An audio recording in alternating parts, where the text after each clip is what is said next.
नमस्कार मित्रांनो, मी तुकाराम सुरनर जे आर आणि योजना या यूट्यूब चॅनलमध्ये आपल्या सर्वांचं स्वागत आहे.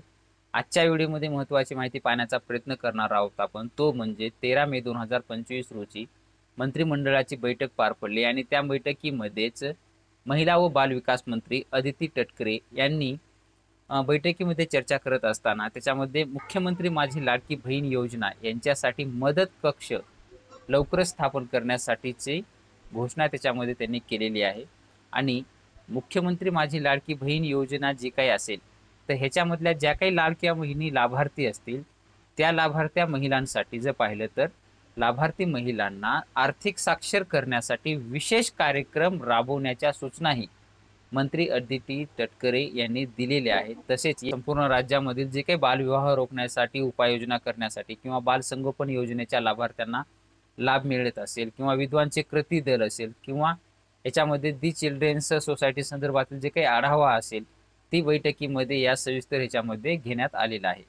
त्यांच्या अंतर्गत बालविवाहावर जास्त भर देण्यात आलेला होता, कारण की ह्याच्यामध्ये जर बालविवाह करत असताना राज्यामधील जे काही 468 बालसंगोपन केंद्रामधील 1,10,000 बालकांना क्रांती ज्योती सावित्रीबाई फुले बालसंगोपन योजनेचा लाभ हा तात्काळ देण्याची सुद्धा त्यांनी सांगितलेले आहे.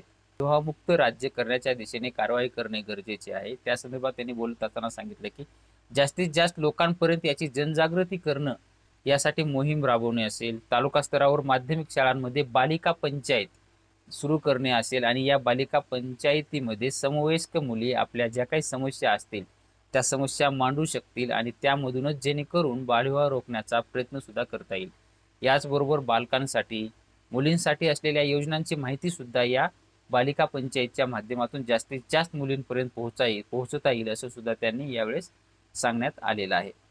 तसेच बालविवाहास जबाबदार असलेल्या सर्व संबंधितांसह सोहळ्यास उपस्थित असलेल्यांवर सुद्धा कायदेशीर कारवाई करण्यात यावी असं सुद्धा यावेळी त्यांनी म्हटलेलं आहे. तर आता मुख्यमंत्री लाडकी माझी बहीण योजनेसाठी एक अत्यंत दिशादायक किंवा त्यांच्या ज्या काही समस्या असतील त्या सोडवण्यासाठी आता लवकरच मदत कक्ष उभारलं जाणार आहे आणि त्यांना आर्थिक सक्षम बनवण्यासाठी सुद्धा विशेष कार्यक्रम राबवला जाणार आहे. त्याची सुद्धा त्यांनी माहिती आहे, ह्याच्यामध्ये सूचना सुद्धा त्यांनी राबवण्याच्या सूचना दिलेल्या आहेत. तर काय माहिती वगैरे किंवा काय प्रोसेस असेल किंवा ह्याच्यानंतर काय त्याच्यामध्ये आर्थिक केलं जाईल, नवीन अपडेट आल्यानंतर आपण आपल्या चॅनलवरती त्याबद्दल माहिती घेणारच आहोत. अशा पद्धतीचे एक छोटंसं अपडेट होतं ते आपण देण्याचा प्रयत्न केलेला आहे.